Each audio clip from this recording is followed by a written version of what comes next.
I have something I want to tell you. I'm gonna throw you tonight. Ooh, baby, I'm gonna throw you tonight. Oh, darling, I'm gonna throw you tonight. Ooh, baby, I'm gonna throw you tonight. Ooh, baby. Ooh. Une direction artistique qui aurait pu prendre une route bien différente, mais elle deviendra une des chansons les plus cultes du XXe siècle. Can we get out of here? No, I'm enjoying this. Tout du moins, il s'agit là du film musical le plus célèbre, le plus populaire et surtout le plus audacieux que la pop culture a pu offrir. Et pourtant, ce film a failli ne jamais voir le jour. Now it's official. Il est donc temps de revenir aux origines du film musical le plus célèbre des années 80, Thriller de Michael Jackson. It's only a movie. Dans cette vidéo, nous parcourons la genèse de ce pari fou, partant d'un simple hommage à un des films préférés de Michael Jackson, jusqu'à son intronisation à la Bibliothèque des Congrès comme étant... D'abord, revenons aux origines de la chanson qui deviendra la piste 4 de l'album éponyme, qui deviendra le plus grand succès de tous les temps. Michael Jackson est en train de travailler sur son nouvel album et l'ambition de ce projet est claire. Il doit être une révolution musicale, il doit devenir la plus grande œuvre de tous les temps, mais Michael savait qu'il devait continuer à s'entourer de la meilleure équipe, mais surtout d'une équipe qui croit en son projet. C'est pourquoi il fera de nouveau appel par l'intermédiaire de Quincy Jones à l'auteur-compositeur Rod Temperton pour travailler certains morceaux. Il avait déjà fait ses preuves en proposant à Michael des titres tels que Rock With You et Off the Wall sur son opus précédent et Ron Temperton ne manquait pas d'inspiration. Temperton travaillait sur une démo et il sentait que celle-ci deviendrait importante. Une chanson qui se veut être dans la continuité de sa composition Off the Wall, toujours dans le thème de l'espoir et de la lumière malgré les moments difficiles. Il proposera donc cette démo à Michael Jackson qu'il intitule Starlight. Le titre est assez accrocheur et Michael enregistrera très vite une démo et songe même à utiliser le titre pour devenir tout simplement le titre de l'album.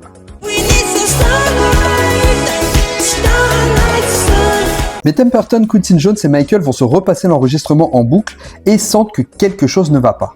Ils ont bien conscience qu'ils sont à ça d'en faire un véritable tube, mais sont incapables de comprendre ce qui ne va pas. Ils écoutent une nouvelle fois la bande et compris vite que c'était les paroles de la chanson qui semblaient trop basiques et déjà vues, pas suffisamment péchues. Cette fois c'est clair, Rod Temperton doit trouver un titre plus accrocheur et retravailler les paroles. Temperton est à la recherche d'un titre plus accrocheur qui donnera le véritable pied de lance aux paroles de la chanson. Il se tourne vers quelque chose de plus sombre, plus scabreux, quelque chose qui n'a pas encore été fait. Quand soudain, un titre lui apparaît en tête. The Midnight Man. Mais l'équipe ne sera pas emballée par ce titre et le mettra de côté. Temperton, dépité, rentre chez lui avec le cerveau en ébullition, déterminé à trouver un titre. Il listera près de 200 à 300 titres avant d'aller se coucher. Et c'est le lendemain matin au réveil qu'un seul titre palpitait dans sa tête. Thriller.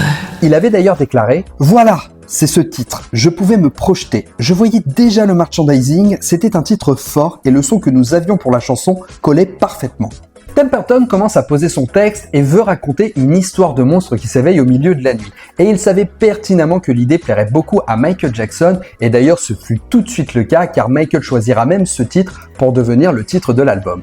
La chanson est quasi finalisée, mais il manque toujours quelque chose pour donner du peps au morceau. Temperton propose donc d'ajouter à la chanson un rap qui serait prononcé par une voix horrifique. Il discute de l'idée avec Quincy Jones et par chance, sa femme connaît bien l'acteur de cinéma d'horreur Vincent Price, qui avait déjà proposé ce type de prestation sur la chanson d'Alice Cooper, The Black Widow. I see you come here for an education. Oh, that's very encouraging. Most children aren't interested in science. Et c'est du haut de ses 71 ans que Vincent Price acceptera avec grand plaisir de faire ce projet. And though you fight to stay alive, your body starts to shiver, for no mere mortal can resist the evil of the thriller. L'acteur est donc invité au studio pour enregistrer son rap, mais petit problème, Rod Temperton n'a toujours pas fini d'écrire la chanson. What's the problem? Je n'avais écrit qu'un premier couplet et j'ai continué à travailler à l'arrière du taxi qui m'emmenait au studio. En arrivant là-bas, j'ai vu Vincent Price sortir d'une limousine. J'ai donc demandé au chauffeur de passer par derrière, j'ai donné mes feuilles à la secrétaire pour qu'elle fasse des photocopies. Vincent Price s'est assis pour les lire et a posé le rap en seulement 2 prises. C'était incroyable. Darkness falls across the land. The midnight hour is close at hand. Creatures crawl in search of blood to terrorize your neighborhood. Temperton écrit 3 couplets pour le rap, mais seulement un seul sera retenu sur le mix final de la chanson. Les producteurs proposeront à Vincent Price de le rémunérer soit avec un cachet de $20 000, soit en lui faisant toucher un pourcentage sur les ventes de l'album, et Vincent Price, ne croyant pas vraiment au projet, malgré l'enthousiasme qu'il avait mis dans son enregistrement, acceptera de prendre le cachet de $20 000. Autant vous dire qu'il a très vite regretté cette décision. Oh well, some people learn faster than others. La chanson démarre sur une légère montée en tension jusqu'à l'explosion d'accords du claviériste Ndugwu Shankler. Bruce Whedon, toujours aux commandes du mixage de la chanson, propose de limiter la bande passante et le niveau sonore pour que l'arrivée des synthés soit spectaculaire. Bruce Whedon souhaite également offrir à la chanson un ton plus angoissant et veut incorporer des cris de loup. Il décidera donc une nuit d'enregistrer son chien, mais celui-ci n'émettra pas un seul son et ce sera un véritable échec. Le chien de Bruce Whedon n'étant pas coopératif, c'est Michael Jackson lui-même qui enregistrera les cris de loup. Et Bruce Whedon fera appel au monteur de cinéma Bruce Cannon pour offrir à la chanson un aspect plus théâtral et donner une projection des créatures aux auditeurs pendant l'écoute de la chanson. La chanson est finalisée, elle est sélectionnée pour la tracklist finale de l'album, mais dans un premier temps, Michael Jackson va promouvoir son album avec ses 2 créations, Billie Jean et Beat It. Cependant, il travaille tout de même en secret sur un projet autour de la chanson Thriller. Seems like you can do much more video-wise, no, movie-wise, than any of the songs because of the story and all the visuals and monsters and stuff. And so I came up with an idea of thinking that I really want to change, metamorphosis into some other creature. Une œuvre bien plus audacieuse, se rapprochant d'une de ses premières expériences cinématographiques avec le court-métrage The Triumph, et se penche sur l'élaboration d'un film qui raconterait l'histoire de Thriller. Nous sommes en été 1983, et l'album Thriller arrive au terme de sa campagne promotionnelle. Il a été écoulé à près de 8 millions d'exemplaires, et Michael Jackson a déjà atteint son premier objectif, c'est-à-dire faire mieux qu'Off the Wall. Mais sous les conseils de celui qui deviendra plus tard son mentor, Frank DiLeo, Michael veut pouvoir proposer Thriller en single pour accompagner ce nouveau projet florissant dans sa tête, qu'il envisage de vendre à sa maison de disques comme le 3e clip vidéo de l'album. Le scénario du titre, suffisamment spécifique dans les paroles de la chanson, Michael avait besoin d'un bon réalisateur et il avait d'ailleurs déjà décidé vers qui il allait se tourner. Mais pour pouvoir pitcher au mieux son projet à la maison de disques, sachant que le scénario de la chanson se suffisait totalement avec les paroles, Michael avait besoin d'un bon réalisateur et il avait d'ailleurs déjà décidé vers qui il allait se tourner.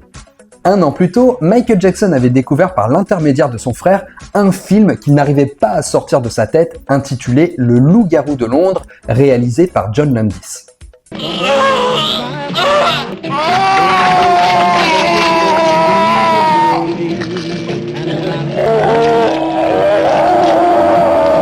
Michael en était sûr, c'était ce gars-là qu'il voulait pour son film. Il appellera John Landis, lui proposera le projet, celui-ci acceptera avec grand plaisir et demandera donc à Michael de débloquer les fonds pour lancer la production. This is Michael Jackson. This is Michael Jackson's foot. Now, what very few people know, Michael Jackson is extremely ticklish. Okay, watch. Foot, Michael. What? No, watch. No, John. No, Michael, hold still. Watch. No! You did that yesterday. Il explique à Landis qu'il voulait être transformé en loup comme dans le film. Mais le réal, plus nuancé, proposera à Michael de le transformer en loup-garou classique pour le laisser plus libre de ses mouvements et surtout pour pouvoir danser sur la chanson. I guess I have no choice. John Landis lui suggéra même de le transformer en 2 monstres, en loup-garou pour la partie scénarisée et en zombie pour la partie chorégraphiée. Mais comme à son habitude, Michael va se heurter à un premier problème qu'il a rencontré bon nombre de fois depuis qu'il s'est lancé dans ses projets solo. What's the problem? Comme à son habitude, Walter Yetnikoff, directeur de CBS, ne veut pas se lancer dans le financement d'un nouveau clip vidéo, sachant que l'album s'était bien vendu et que la promotion arrivait à son terme. Mais cela importait peu à Michael qui décidera de financer lui-même son projet et débloquera près de 500 000 $. Il demandera conseil auprès de son avocat de l'époque, John Branca, oui, le fameux, qui, voyant le budget augmenter continuellement, proposera à Michael d'embaucher une autre équipe de tournage qui les filmerait pendant la production et le tournage du clip. Welcome to the making of Thriller. L'idée était de pouvoir proposer un documentaire en plus du clip vidéo pour avoir un projet beaucoup plus long et trouver des financements. MTV débloquera 250 000 $, produira et diffusera le documentaire, puis c'est Showtime qui fera de même en débloquant près de 300 000 $ pour le documentaire. Au final, le budget global du projet représentait près de 1 200 000 $. Pour vous donner un ordre d'idée, à l'époque, on donnait pas plus de 50 000 $ pour financer un clip vidéo. Et c'est le diffuseur Vestron qui s'occupera de la diffusion et de la distribution du film en VHS, qu'ils commercialiseront à un prix accrocheur de 29,95 $. Un prix dérisoire par rapport au prix des VHS qui était autour des 80 $. Et d'ailleurs, Michael avait déclaré « C'était tellement évident qu'on se demandait pourquoi personne n'y avait pensé avant. On était sûr que ce documentaire serait passionnant et qu'il permettrait d'éponger une partie de dépassement de budget. » John Landis commence la production du métrage et va s'entourer en partie de la même équipe qu'il avait utilisée pour le Loup-garou de Londres. Sa femme Deborah Landis s'occupera de confectionner une tenue pour Michael Jackson, devenue une des vestes les plus cultes des années 80. Elle avait déjà fait ses preuves comme costumière pour avoir confectionné la tenue de Harrison Ford dans Indiana Jones. Mais c'était il y a 700 ans. Une bien longue attente. Elle voulait pouvoir donner une posture imposante pour Michael à l'écran malgré sa carrure svelte et donner un véritable contraste des mouvements de Michael Jackson sur ce paysage nocturne. Il nommera Robert Painter pour être le directeur photographique et s'entourera une fois de plus de Rick Baker pour le maquillage. Et reprendre les mêmes modèles utilisés au préalable dans le film Le Loup-garou de Londres.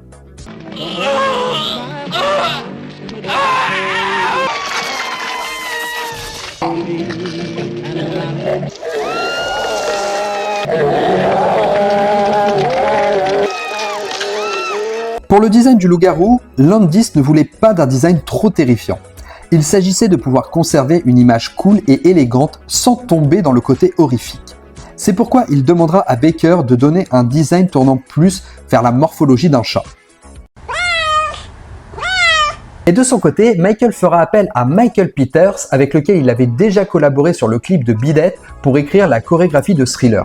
Il s'entourera également de Vincent Patterson en tant qu'assistant chorégraphe, que l'on peut d'ailleurs apercevoir dans le clip vidéo. John Landis était conscient que Michael avait déjà iconisé beaucoup de ses pas de danse. Il demandera donc à Peters de ne pas inclure de mouvements iconiques dans la chorégraphie pour lui donner un aspect unique et propre au film. Les répétitions de la chorégraphie auront lieu au studio Debbie Reynolds de Michael Jackson.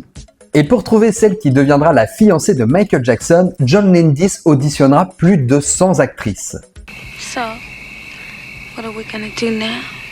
Il voulait trouver la perle rare qui sublimerait le sex appeal de Michael Jackson. Et il pense avoir mis la main sur une jeune actrice qui sortait du lot, avec un côté un peu réservé et surtout déterminée à tourner avec Michael Jackson.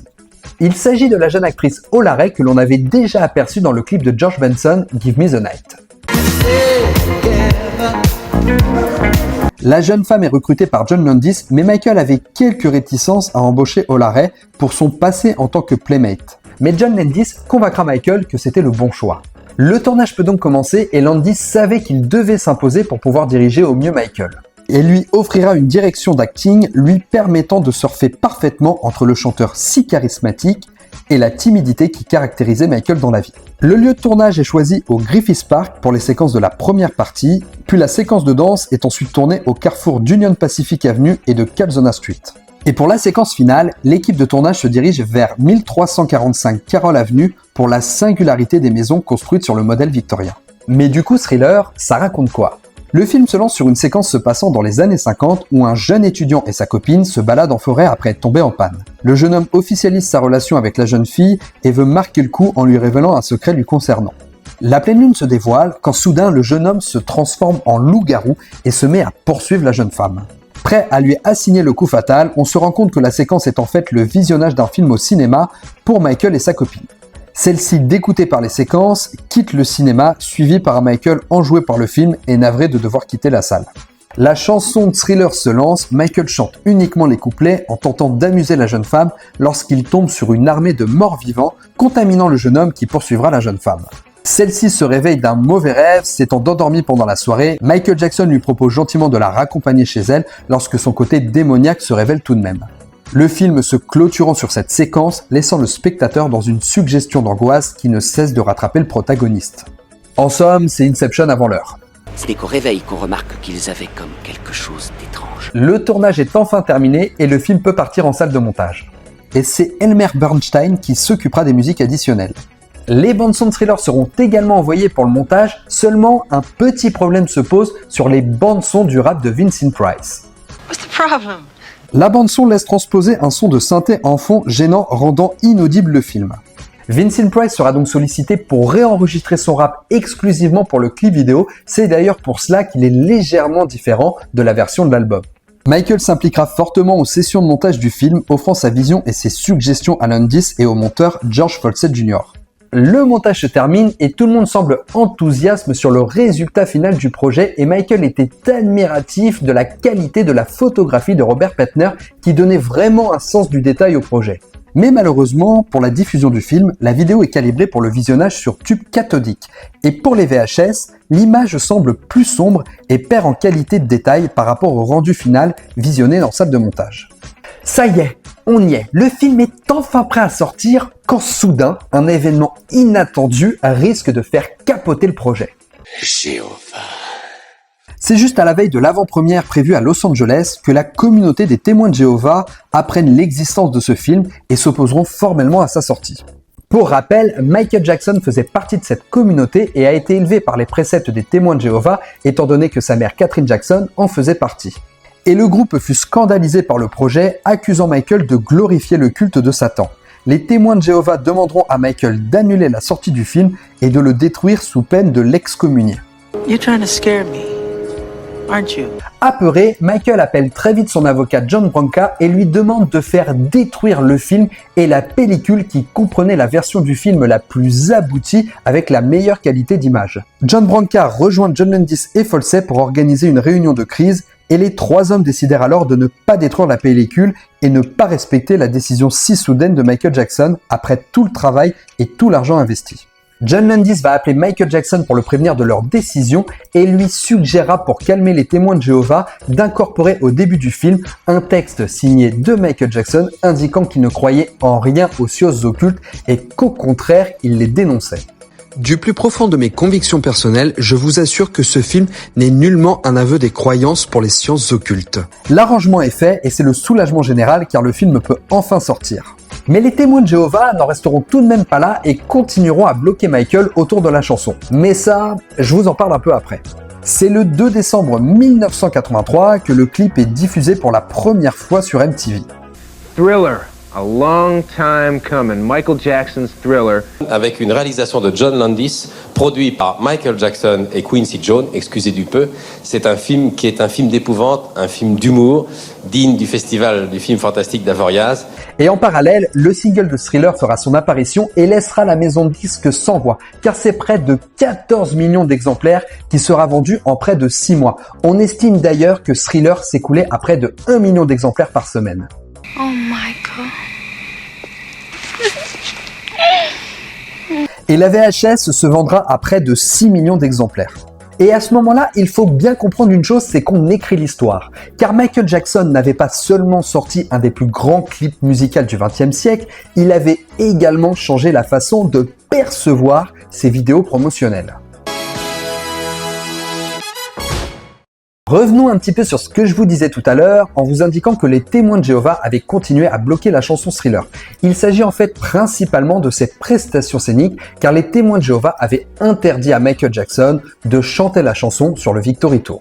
Il faudra attendre près de 4 ans pour voir enfin Michael interpréter la chanson sur scène avec sa tournée du Bad Tour. Sur scène, Michael Jackson interprète la chanson et reprend la chorégraphie culte de la vidéo. Il s'affuble de la même veste, souvent refaite en couleur blanche, et portera même le masque de loup-garou pour plus de projection par rapport au film. Mais la chanson ne sera finalement jamais un spectacle central sur les tournées, laissant vraiment la légende de la chanson au travers de son film.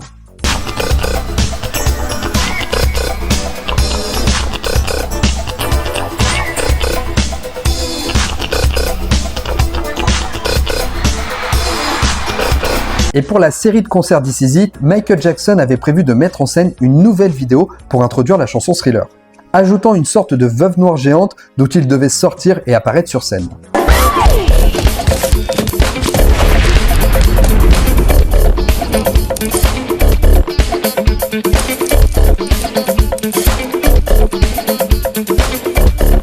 Pour conclure, le film Thriller a été un tremplin colossal pour inscrire la légende de Michael Jackson, particulièrement dans les années 80, et décupler les ventes de son album éponyme.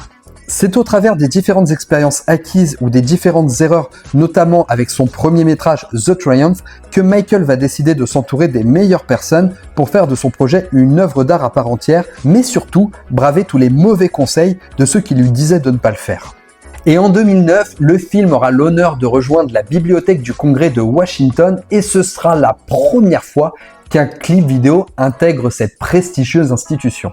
Michael Jackson était devenu une légende après sa prestation au 25e anniversaire de la Motown, mais il inscrit sa mythologie artistique après son film Thriller. Et nous terminerons notre récit là-dessus. Merci beaucoup d'avoir suivi cette vidéo. J'espère qu'elle vous aura plu. N'hésitez pas à liker, partager, commenter. C'est ce qui aide le plus la chaîne. Vous pouvez également devenir membre soutien et avoir accès à du contenu en avant-première. Mais en attendant, pensez à vous abonner pour ne pas rater les prochaines vidéos. Sur ce, moi je vous laisse. Ciao les amis.